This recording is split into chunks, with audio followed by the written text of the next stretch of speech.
Hey guys, welcome back to the Apocalypse Homestead. This is Kratos with Empowered Humans. This is episode 4 of the introduction to the Apocalypse Homestead video playlist that I'm putting together for y'all. The first video was the what I'm doing, how I got here, why. The first video is where we are and why, and then subsequent videos have been what we're doing, why, and how. So I started off with the compost and then into the garden, and now we're going to show you the animals that we're raising here on the homestead, how and why.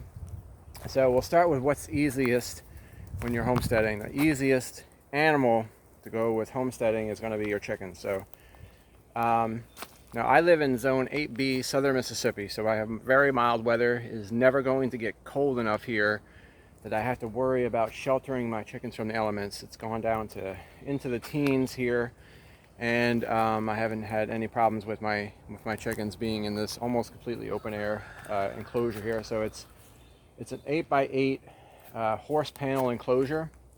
Now, believe it or not, these little horse panel openings are only 1 by 3.5 inches, but I couldn't figure out how. But when I first set this up and I put my original flock that I moved from my old homestead in here, I had 10 birds, and they wiped in 6 days. They killed 8 of them, whatever it was. I didn't have a trail cam up to know what it was, but they killed 8, and I couldn't figure out for the life of me. I thought maybe they were exploiting, weaknesses in where it was all tied together. I put in hog rings everywhere, hog ring the whole thing, and I was still losing chickens. I was totally perplexed, but it just turns out that apparently there was an animal. It's probably a fox that was just small enough to fit its little squirrely little head through these little holes, and big enough to wrestle a full-grown chicken down and kill it. So I had to put this chicken netting over it, and I've had no problem since.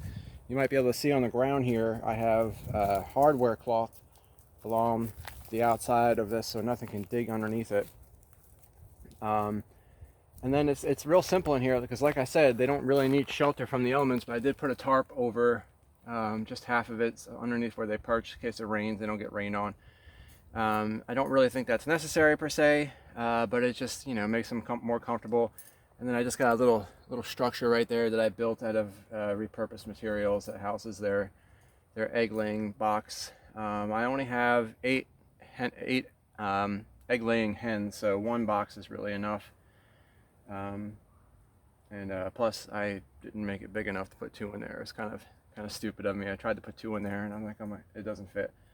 I'm like, awesome. But you get their water here, and I keep their food. They say give your chickens all the food they want, but I've also heard that if you allow them to overfeed, they will lay less eggs, and of course you're spending more money and getting less eggs out of it. So you want to try to at least limit their food to the bare minimum that they need to lay eggs productively. So I've got a little container here that I keep their food in. I just give them about this much every day, and that still might be too much. I might be able to give them less, especially since I let them free range, and I wanted to get them into the opening shot when I was talking about the chickens, but my whole flock is actually over by the rabbit hutch. So I'll just show you the chickens as I show you the rabbit hutch. Oh, and let me also talk about the compost manure benefit of having chickens. So every couple of weeks I will scoop all the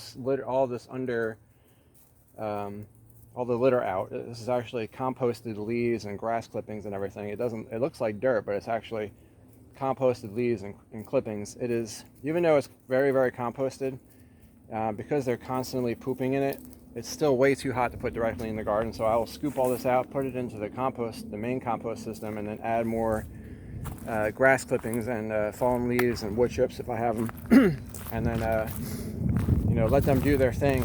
And that's a really excellent way to add fertility to your garden. But like I said, chicken compost, it's very, very hot, so don't put it directly into your garden. I made that mistake one time, and everything just died and I couldn't figure it out. And then that's what I realized, that I scooped the chicken compost out because it just looked it looked ready. It was like really rich looking fertile soil. So I just put it into the garden, and it didn't work out too well. So here we are in my hoop coop for my quail. It is 12 foot by 6 foot. I used treated 2x6s as the base, and then we arched. I arched 3 4-foot cattle panels around it, and then put the chicken wire on top of that. Built the door frame here. Everything's covered in chicken wire. A lot of people say that that an animal can get through chicken wire if it wants to. I've seen horror stories on YouTube about that, and I've just never had a problem with it. So we'll see what happens. It is all very, very securely fixed to the frame with these hog rings, these little hog rings here, and fence staples at the base there. And then I covered all of it except for the front in this tarp to keep the light down. Now they say that you should raise quail in a very dark place if you're raising them for meat, which I am. Raise them in a dark place. It subdues their activity and makes the meat taste better. I don't like to treat my animals like a commodity any more than they have to be. So I just feel like it's cruel to keep them in a cage in the dark for their whole life. So I kind of tried to meet it halfway by giving them a nice space to roam, but I keep the light down and sheltered and covered, so that they don't get too uppity, so that they have a little room to move around. Also, quail are not like chicken. They don't do well being exposed to the elements, so you want to make sure that they don't get rained on, and they don't get blown around by the wind and everything. So really secure shelter for them. I got some logs spread out for them to hide under and lay their eggs under. They don't really make nests like chickens do, but I've seen videos of people who have quail in places like this, and they do tend to find a little quiet corner and drop eggs. So this is my brooder. I ordered 50 eggs from Southwest Game Birds, and I got 11 quail out of it. I don't know why. You're supposed to get 50% germination, but I did not get that, and I don't know why. And not to say that I don't recommend Southwest Game Birds. Like I said, that was my first time hatching eggs in the incubator, so I'm an amateur. I'm a noob at it, so it might have been something I did wrong, but these are jumbo quail. They're basically the largest, meatiest quail you can find, and we will get some eggs from these guys. I'm mostly concerned for their eggs for incubating and replenishing the flock after I eat these guys. So, but we will get more than enough eggs to do that, and also be able to enjoy some of them. But we are raising these for meat. They're a darker meat than chicken, which is why I chose them. They're smaller than chickens, but there's a much higher and much faster turnover rate with them. So these guys will be ready to harvest in about 7 weeks. And whereas chickens, it's like I don't know. If you get the Cornish cross, it's much quicker. And the reason I didn't go with the Cornish cross is because it's a hybrid. It's a cross. Right? So if I collect eggs from the Cornish cross and incubate them, I'm not going to get Cornish cross chickens. I'm going to get something else. So the next the next best chicken for raising for meat was the Jersey Giant. But that, again, the turnover is like 6 months, I believe, if I remember correctly. You gotta raise them for 6 months before you harvest them. And in 6 months, I can do 3 batches of quail for 1 batch of chickens. So I went with the quail, and I haven't had quail meat before, but I've watched videos of people harvesting their quail and producing their quail, and the meat just looks absolutely fantastic. So I'm looking forward to that. In a few more weeks, and we'll be trying out some quail. And this was actually, I'm showing you the second, but this was actually the last system that I put in place in terms of food. It was you know, the chickens got out here first in the garden, and then the rabbits, and then the quail. So, a quick little walk. By the way, if you're looking around the homestead, everything is still kind of messy.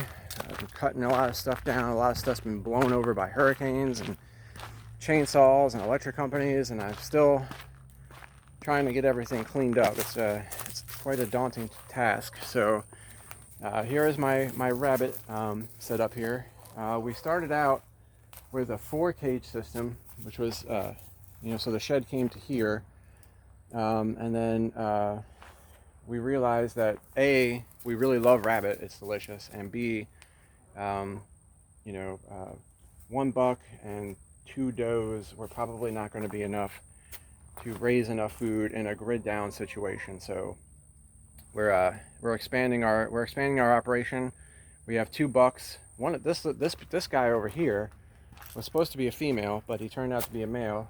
I guess whoever we bought it from doesn't know how to sex their rabbits, which is understandable.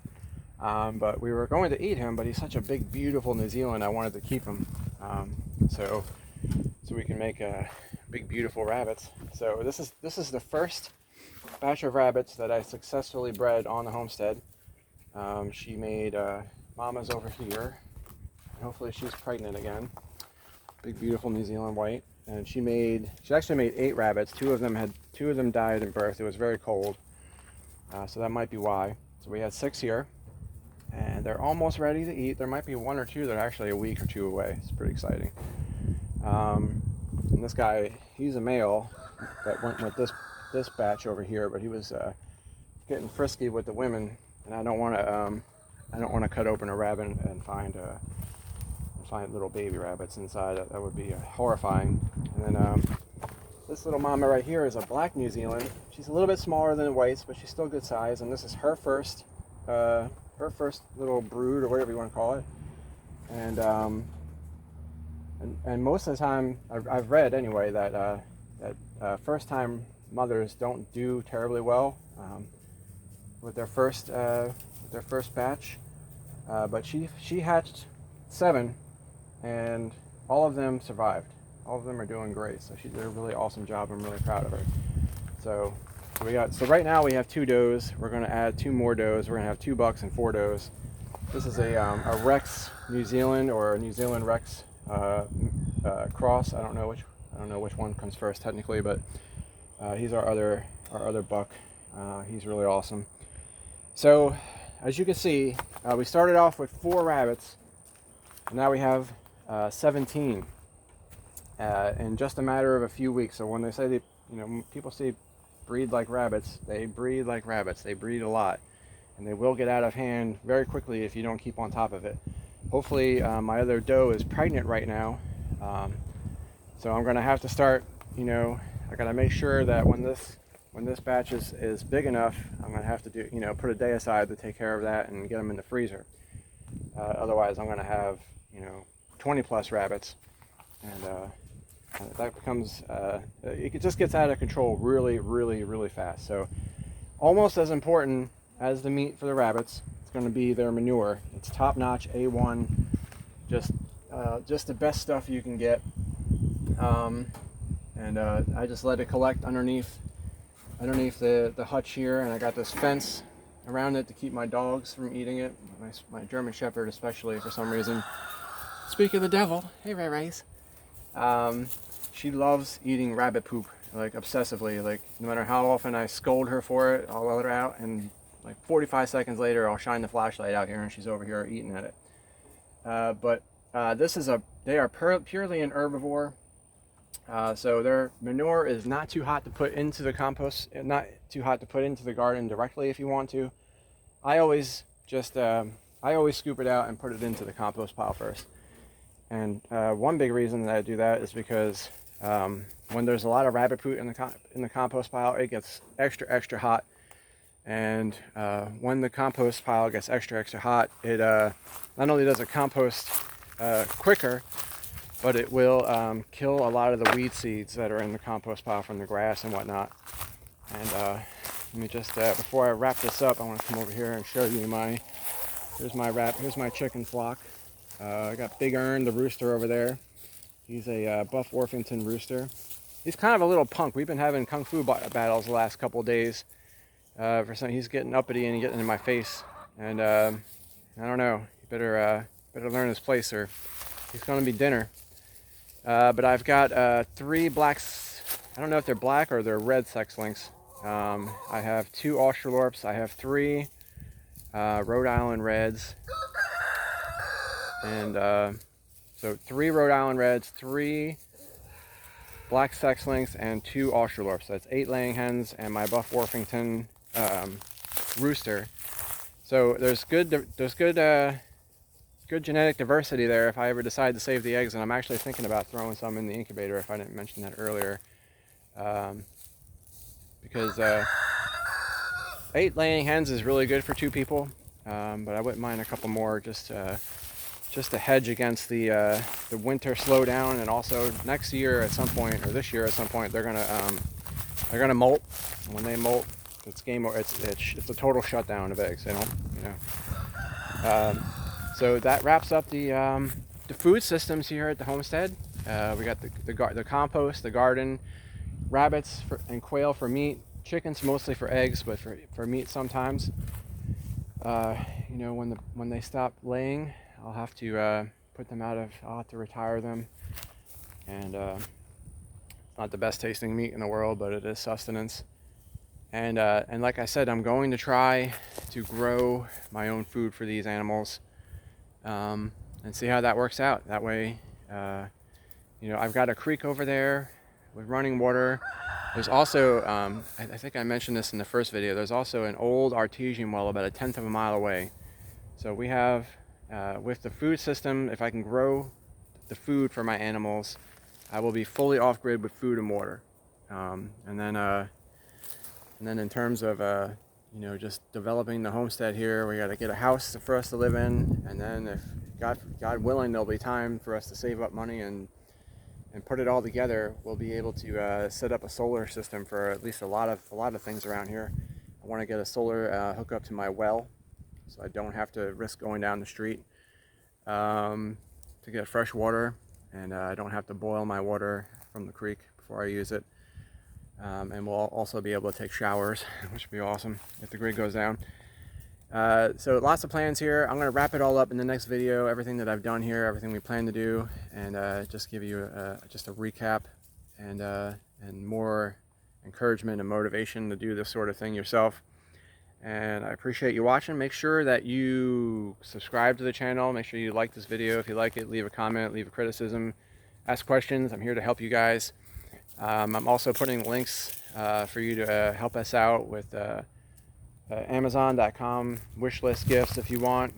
You can send money via Venmo or PayPal, because we're doing this piecemeal, and we had a decent amount of money when we sold our old house, but that got used up quickly.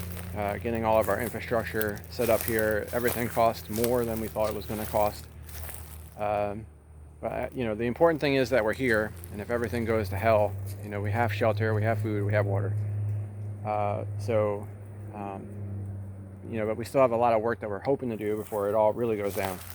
So it seems like it's happening really quick. A lot of people said it's not really going to go down until another 8 years. We'll see what happens. But if you'd like to help us out, we'd appreciate it. But the best way to help us out, if you don't have anything else to give, is just subscribe to my channel, like it, share the videos, and I'll talk to you guys soon. Love yous.